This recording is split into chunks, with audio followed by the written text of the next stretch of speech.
வணக்கம். நீங்கள் பார்த்து கொண்டிருப்பது exam mass parents YouTube channel. பிரத்யேகமாக நம்ம என்ன பார்த்துட்ருக்கோம் அப்படின்னு வந்து பார்த்தீங்கன்னா தமிழ் இலக்கணங்களை பற்றி பார்த்துட்ருக்கோம். சொல்லிலக்கணத்தில் நம்ம ஏற்கனவே சில காணொலிகளில் சொல்லிலக்கணத்தை பற்றி தெளிவாக பார்த்துருக்கோம்.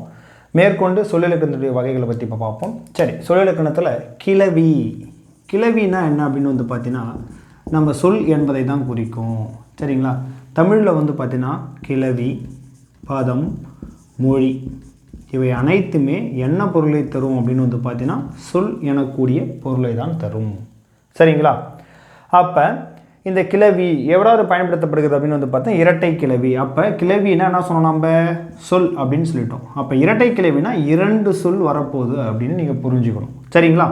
அப்போ நம்ம சொல்லுக்கான வரையறை என்னங்க சொல்லியிருந்தோம் அப்படின்னு வந்து பார்த்தீங்கன்னா ஓர் எழுத்து தனித்து நின்றோ, என்னது ஓர் எழுத்து தனித்து நின்றோ அல்லது ஒன்றுக்கு மேற்பட்ட எழுத்துக்கள் தொடர்ந்து நின்று பொருள் தருதலின், எனது தொடர்ந்து நின்று பொருள் தருதலின் அது சொல் அப்படின்னு சொல்லியிருந்தோம். சரிங்களா?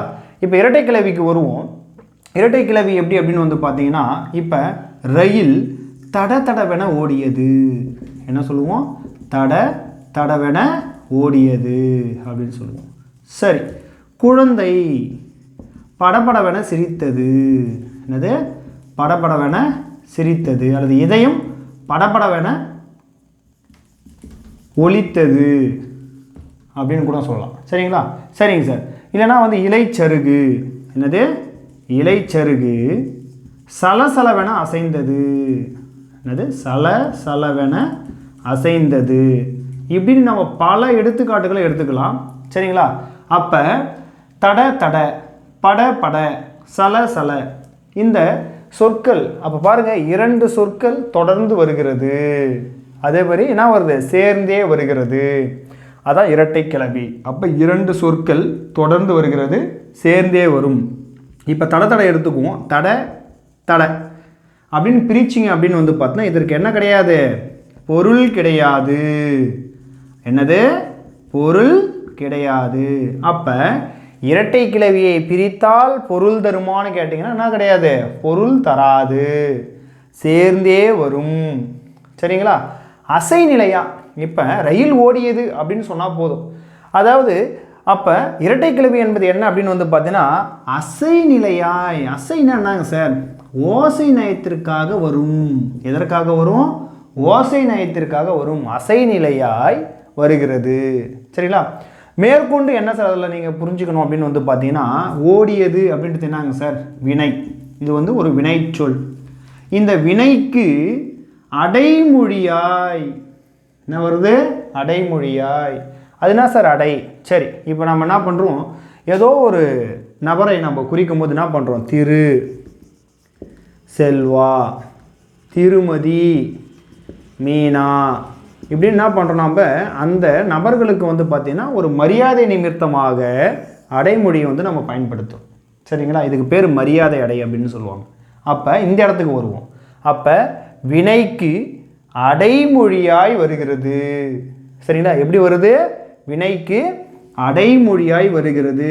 எப்படி சார் வருது வினைக்கு அடைமொழியாய் அப்படின்னு வந்து பார்த்தீங்கன்னா குறிப்பு பொருளில் வருகிறது. எப்படி குறிப்பு பொருள், இப்போ தடவென ஓடியது அப்படின்னு எடுத்து பாருங்க. தட அப்படின்றத வந்து பார்த்தீங்கன்னா ரயில் வேகமாக ஓடியதா, மித வேகமாக ஓடியதா, அல்லது மெதுவாக ஓடியதா அப்படின்னு எந்த விதமான பொருளையும் உங்களுக்கு தெளிவாக உணர்த்தாது. ஆனால் தடவென ஓடியது அப்படின்னும் போது ஏதோ ஒரு பொருள் புரிஞ்சும் புரியாத மாதிரி உங்களுக்கு இருக்கும். சரிங்களா? அதுதான் வந்து பார்த்தீங்கன்னா குறிப்பால் உணர்த்துவது. அப்போ வினைக்கு அடைமொழியாய் என்ன பொருளில் வரும், குறிப்பு பொருளில் வரும். சரிங்களா? அப்போ சொல்லணும்னா சார் நம்ம சொன்னோம், இங்கே வருவோம். ஒரு எழுத்து தனித்தோ அல்லது ஒன்றுக்கு மேற்பட்ட எழுத்துக்கள் தொடர்ந்து நின்று பொருள் தருதலின் அது சொல். என்னது, ஒரு எழுத்து தனித்தோ ஒன்றுக்கு மேற்பட்ட எழுத்துக்கள் தொடர்ந்து நின்று பொருள் தருதின் அது என்ன சொல்கிறாங்க, சொல் அப்படின்னு சொல்கிறாங்க. இப்போ இங்கே பாருங்கள், இதுக்கு வந்து பொருள் தரலை, ஆனால் என்ன தருது, வினைக்கு அடைமொழியாய் குறிப்பு பொருள் தருகிறது, குறிப்பாக பொருளை உணர்த்துகிறது. ஆகவே தான் அது சொல் என அழைக்கப்படுகிறது. அப்போ இரட்டை கிளவி என்பது என்ன அப்படின்னு வந்து பார்த்தீங்கன்னா, இரண்டு சொற்கள் தொடர்ந்து வரும். அது எப்படி இருக்கும்? சேர்ந்து தான் இருக்கும். தனித்தனியாக வரும். தடை தடை அப்படின்னு தனித்தனியாக வராது. ரெண்டு எப்படி தான் இருக்கும்? பக்கத்திலே வரும். தொடர்ந்து வரும். இவற்றை பிரித்தால் பொருள் தராது. அசை நிலையாய் பயன்படுத்தப்படும். அசைனா ஓசை. ஓகேங்களா? அப்போ அசைனானது ஓசை. அந்த ஓசை நயத்திற்காக பயன்படுத்தப்படுவது இரட்டை கிளவி. சரிங்களா? அதுவும் எவ்வாறு பயன்படுத்தப்படுகிறது அப்படின்னு வந்து பார்த்தீங்கன்னா, இவ்வினைக்கு அடைமொழியாய் குறிப்பு பொருளில் வருவதே இரட்டை கிளவி. சரிங்களா? புரிஞ்சுதுங்களா? அப்போ இரட்டை கிளவி. அப்போ தமிழில் சொல் என பொருள் தரக்கூடிய சொற்கள் என்ன அப்படின்னு வந்து பார்த்தீங்கன்னா, கிளவி, பதம், மொழி. நீங்கள் நினைவில் நிறுத்த வேண்டியது இதுதான். நாம் வந்து ஏற்கனவே சில காணொலியில் பதம்னா என்னது, பகுபதம், பகாபதம் அப்படின்றத பற்றி நம்ம படிச்சிருக்கோம்.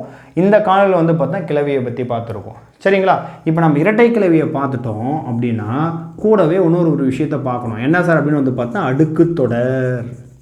என்னை பற்றி பார்க்கணும்? அடுக்கு தொடர். அதை வரும் காணொலியில் நம் அடுக்கு தொடரை பற்றி விவாதிப்போம். நன்றி, வணக்கம்.